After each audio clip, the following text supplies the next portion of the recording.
Welcome back, and today we are finally gonna take a look at a tier 8 premium for the Japanese tech tree. It's the F-2. And the F-2 has some drawbacks, but it's also incredibly strong. Is it worth to pick up?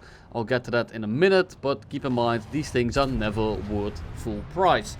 Never pay 80 bucks for these things. Wait for the 50% sales if you do want to pick these things up, because that's the only fair price you're going to get. If you really can't wait, feel free to use my discount code down below. You get a 3% off, as well as the decal, and you support the channel along the way. The plane is incredibly versatile because it's the second best dogfighter in the game, only beaten by the Eurofighter Typhoon. Now you might ask, where's the ravioli in all this? It actually got nerfed a little while ago and it is not nearly as strong as it used to be. It's of course still an incredibly strong aircraft. The thing is that it's not that powerful in the 1v1 anymore, at least compared to what it used to be. And this is also not taking into consideration that it of course has a MICAs, meaning that in an average RRB game this plane is still going to be an absolute menace. But the fact that I'm comparing it to 14.0s in my 13.0 aircraft tells you enough about the strength of the flight performance. Now luckily you only really run into these planes that can reliably beat you in an up tier. Unfortunately, this happens all too often. Fortunately again though, you will only run into 4 of them at the very most. The main issue is going to be the AIM 7M Sparrows. They aren't that fantastic. And it's mainly due to the fact that you can just roll them nowadays, as well as the fact that you can just relock your target like you can with the AIM 7Ps that you'll find on the F-18 premium. So very often you need to wait a little bit longer to fire, and when you do so, this right here is going to happen, where you fire your missile and just before yours hit, it's gonna get taken down by someone else. And this example right here is more of just bad luck.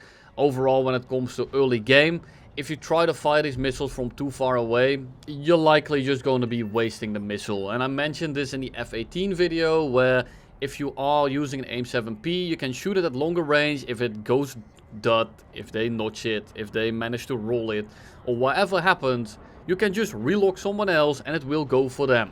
With these, that isn't really the case, so you need to be a little bit more conservative, which is annoying because you want to cut the numbers down as quickly as you can in this thing to actually use the flight performance. It never really comes into play. It's either 1v7 or 7v1, and you need to cut the numbers down. With this plane, you don't have real game impact, especially early and mid game, because your missiles just aren't strong enough. And with the AM3s, if you are in a good position, expect yourself to collect some free kills.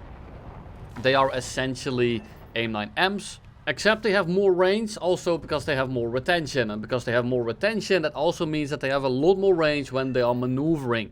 Which also means they are more agile because they have speed to maneuver for longer. The AM3s are incredibly potent. It's stupendously hard to flare when they get shot top down on you, so I like to ambush with them. In this instance right here, the entire enemy team is basically still alive and I am on my own. So what do? I'm gonna climb to about 5 kilometers just before contrail altitude, and then I'm gonna drop down on the entire enemy team that is busy trying to ground pound and kill the AI. This gives me a pretty good opportunity to collect 3 kills if all goes well, and then I might be able to go and win the 1v2 or the 1v3. It depends a little bit on how the game plays out. But right now, I'm just looking for opportune targets, and the F-16 gets within range, the Su-27 gets within range, and these kind of shots are really no big deal. These AM3s will comply very easily. So I just drop in, and these are the most powerful part about your kit. We just collect 3 kills, we then go for the AIM 7 shot, not really able to pull it in, and I just break off the attack. The Su-33 shot an R-73, I wanted to flare it, I wasn't gonna full commit right there and throw the game. So I'm just gonna continue on to go for the F-15, see if I can lock him into a dogfight. I see that one of them is landed. The F-15 is flying towards the airfield and I'm expecting him to turn around to fight me, and if he doesn't, I will turn around for the Su-33 that is going 12 kilometers an hour. I felt like if I had turned around right here, the F-15 would have turned around as well, would have probably killed me, so I'd rather just go towards the F-15 and then clean up the Su-33 after. Go ahead on with the F-15, I'm gonna spray him straight through the trees. That's a crit, very easy kill. Early game is a bit of a chore, you always have to wait it out, especially on maps that start off above sea level.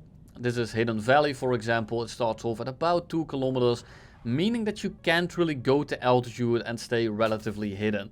If you want to stay above spotting altitude essentially, and there's no hard number for this, I'm just using the furthest distance you can put between yourself, is at about 5.5 kilometers before you start contrailing.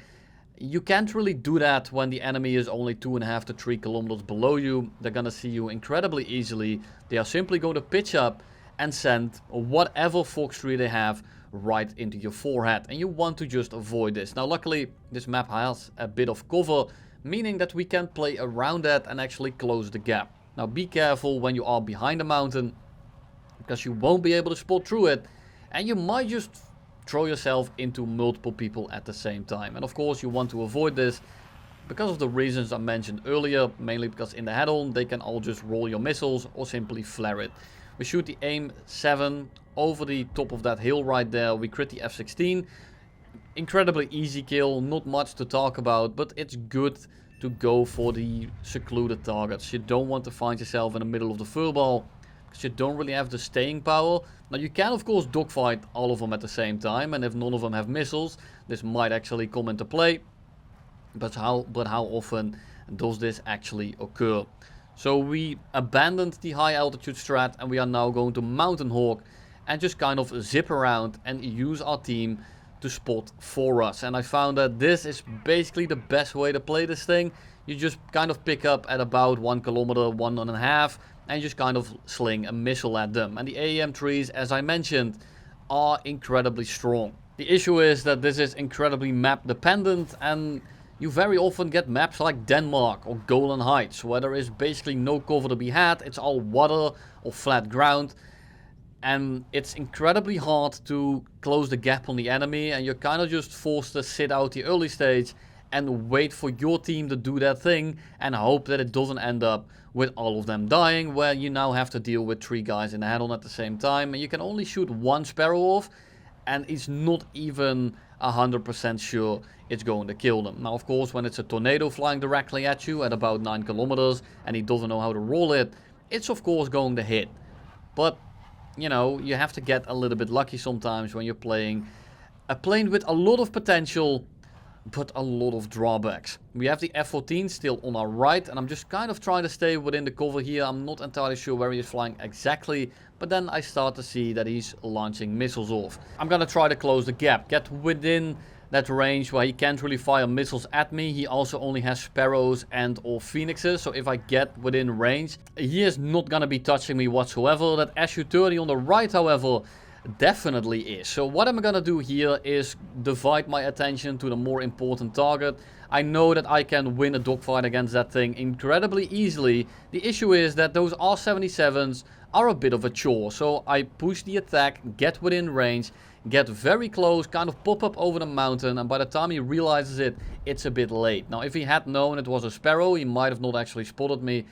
He probably would have just rolled it, but instead he tried to go for the Nords, just not knowing that a Fox 1 missile is a lot harder to Nords than a Fox 3 is. Now here the F-14 knows exactly where I am, and instead of trying to do anything fancy, I'm just gonna use the terrain for cover. I'm gonna dip behind visual cover. This is hard cover, he can't shoot through it, so I know that I'm gonna be completely safe. Dodge the missile, lock into the dogfight, and at this point I have already won. There is nothing this guy is going to be doing, because he's in an F-14, I'm in a low fuel F-2, and all I really need to do is just kind of point my nose on him, and down he goes. Now the issue is that actually pointing the nose on him was a little bit harder than expected.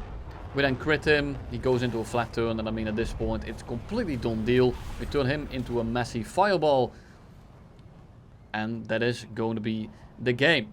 Thank you all for watching. Is this thing worth picking up? I'm not entirely sure.